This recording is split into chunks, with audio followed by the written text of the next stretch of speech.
Mark's uncle was a truly loved family man. He was always there when somebody needed a word of wisdom and someone who everybody flocked to when they needed something fixed.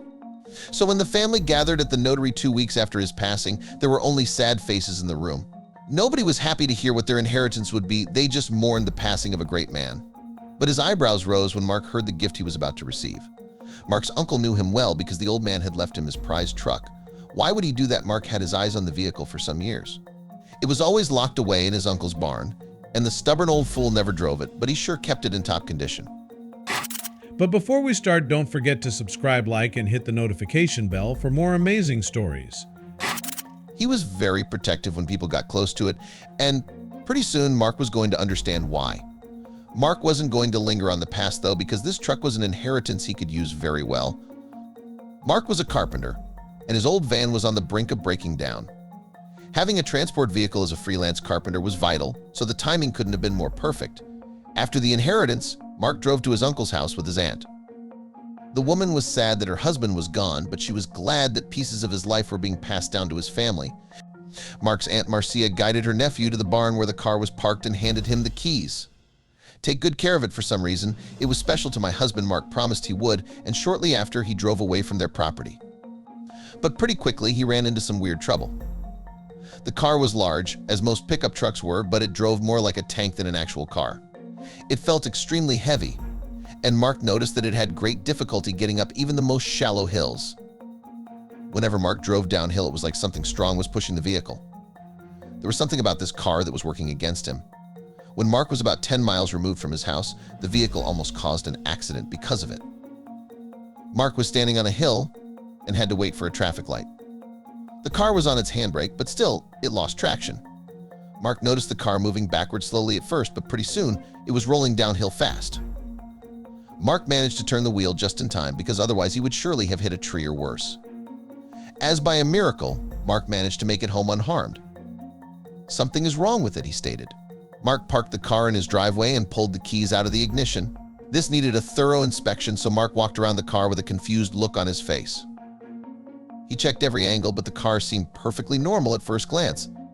There was not a scratch on it. Mark must have walked around that car over 24 times, and every time his search yielded no results. He couldn't figure out what was wrong with it. The engine seemed fine, and the tires were fully inflated. Mark was scratching his head and about to give up. Then suddenly the phone rang. It was his aunt who called, and Mark hoped that she could provide answers to the car's condition. But what he heard when he picked up the phone was something else. Mark's aunt sounded nervous and even frightened. The old woman whispered over the phone and asked if Mark was alone right now. Mark confirmed this question and asked his aunt what was going on. "What is it, Aunt Marcia? Why are you whispering?" The old woman continued in her low-volume voice and explained that there were people walking on her property that she did not know. They looked sketchy, and they were searching the barn.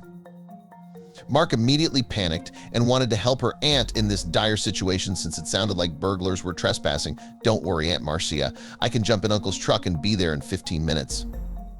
Mark was determined to help and acted purely on instinct, but his aunt stopped that. When Mark said he would drive up in her husband's truck, Aunt Marcia's voice panicked a little. She pleaded with her nephew to please leave the truck hidden back at his place. These men cannot see that wretched car because that is exactly what they came here looking for. Aunt Marcia overheard them talking about the truck from her hiding place. Mark was still by the car and looked at the vehicle with confusion written all over his face. What do they want with it? But that she did not know. She whispered that the man sounded frantic, desperate to find it. After that statement, it fell quiet. Mark kept talking, but his aunt did not answer. When she finally replied, she said the men were just past the window she was hiding under. "I have to go. What if they hear me? If I can hear them, they probably can also hear me talking to you." As a solution, Aunt Marcia suggests that the two meet in a cafe nearby. There they might speak more openly. If you go there, come on foot and keep the car hidden at your house. Oh, see if you can find a handle on the car. I heard these men talking about it repeatedly. After that confusing request, Mark's aunt hung up the phone.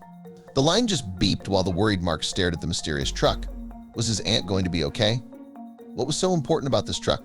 And what was the final thing she asked? Find a handle? What handle? Just to be safe, Mark chose to move the car. He didn't want any onlookers since his aunt seemed to be nervous about anything related to the vehicle. So after the truck was safely parked at the back of his property, Mark started his mission, searching for this mysterious handle. The first few pass-throughs bore the same results as before. Mark couldn't find anything. He checked every inch of the car's interior, and there seemed nothing out of place on the outside. But after about 30 minutes of searching, he noticed something. Something was sticking out just underneath the rear bumper. Mark moved his hand along the edge of the bumper and pushed the sticking out piece to the side. And that's when it happened. To Mark's surprise, the entire backloading area of the truck came loose. It lifted up on its own and hovered diagonally. Mark squinted his eyes and peeked at the now open space. The curious young man let out a long and confused breath. What the hell is that? Mark's eyes widened as he lifted the truck's rear bed more. There was a lot of stuff hidden underneath this truck bed's metal exterior that wasn't supposed to be there. But what was it? Mark slowly reached out. There seemed to be hundreds of boxes hidden beneath the exterior of this truck. Mark pulled one out and saw that it was one of those old matchboxes. You know, the very long ones used for lighting fireplaces. That seems dangerous, Mark spoke out loud. But that was before he opened one. The boxes looked old, like they had been underneath the bed of this pickup truck for at least 20 years.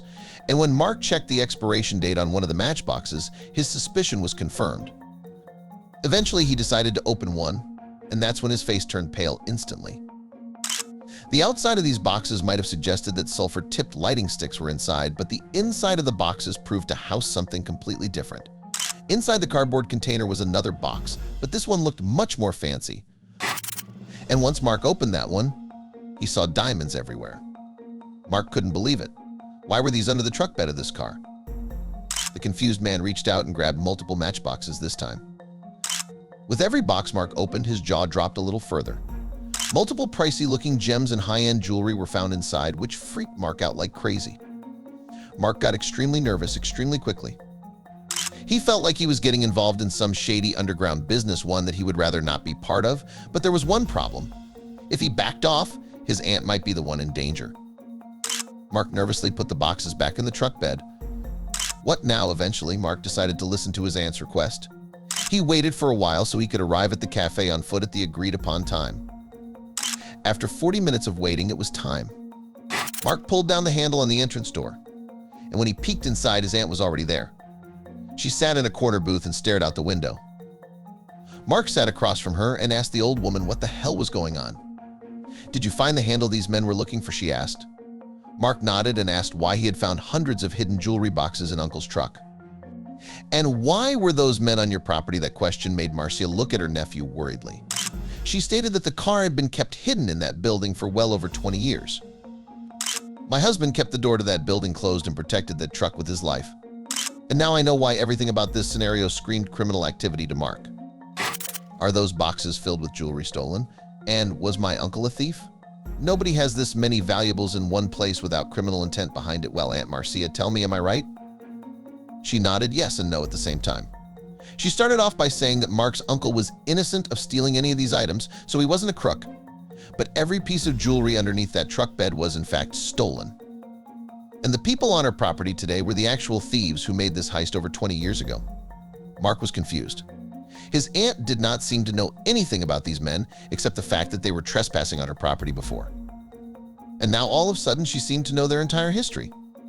He took over her monologue and asked his aunt how she came by all this information. Aunt Marcia replied, "You're right, Mark. I did not know these men before. Nor did I know my husband's involvement in their business. I only overheard them looking for the car, and I knew that my husband was very protective of it. But when they left, I started searching for answers. I searched the house and tried to find anything that could help me understand the situation that had just occurred. That's when I found my husband's old journal. It was tucked away in the back of the closet, but it explained the terrible thing that happened to him in great detail." My husband wrote, "The notebook stated that the 4 thieves arrived on Mark's uncle's property over 20 years ago. They had just finished their heist and had found a clever way to hide the treasure under the truck bed of their escape vehicle.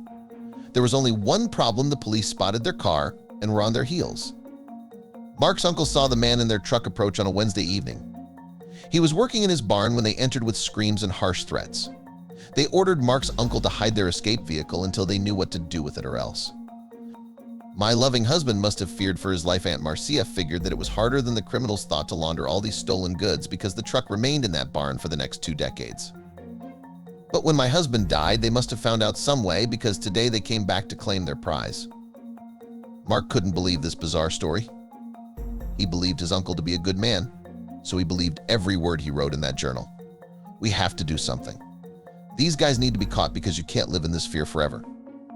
And my uncle's name needs to be cleared. Aunt Marcia agreed. So together, they walked over to the police station and told the officers present the entire story. It was an unbelievable tale. But the way they told it, combined with Mark's uncle's journal, which Marcia brought with her, made the policemen believe them. We have to figure out a plan to catch these bastards after that mission statement. The policemen stepped out of the room for a quick brainstorm. When they came back, they had a plan of attack. But I'm sorry, you two are not going to like it because we need your help to get it done. Mark and Maria looked at the officer with confused looks. They both had a role in catching these guys. Mark was going to be the bait. He was ordered to drive the car around town as much as possible for the next few days so the criminals would spot it and eventually follow. Marcia needed to open up her home to the truck once more. At the end of each day, Mark needed to park the car back in his uncle's barn so the criminals would have a place to eventually get caught. Both aunt and nephew were nervous to participate, but they knew it was the best chance they got. So Mark and Marcia agreed, let's get started over the next few days. Mark drove around town with the getaway car. He made sure to drive slowly so everyone could see him. And at the end of each day, he would bring the car back to the barn, where he would wait along with a police squad. It took 3 days, but then the criminals entered Marcia's property like they did days before and headed to the barn. This time the truck was in there, and Mark could hear the relief in their voices. But that wasn't all that was in there. Over 10 policemen jumped out from hiding places and managed to arrest the thieves. After well over 20 years, justice was done. Marcia could finally resume her life without living in fear, and the dark shadow that hovered over her husband's name was finally lifted. Of course, Mark got to keep the truck, but this time, it wasn't weighted down by 300 boxes and criminal intent.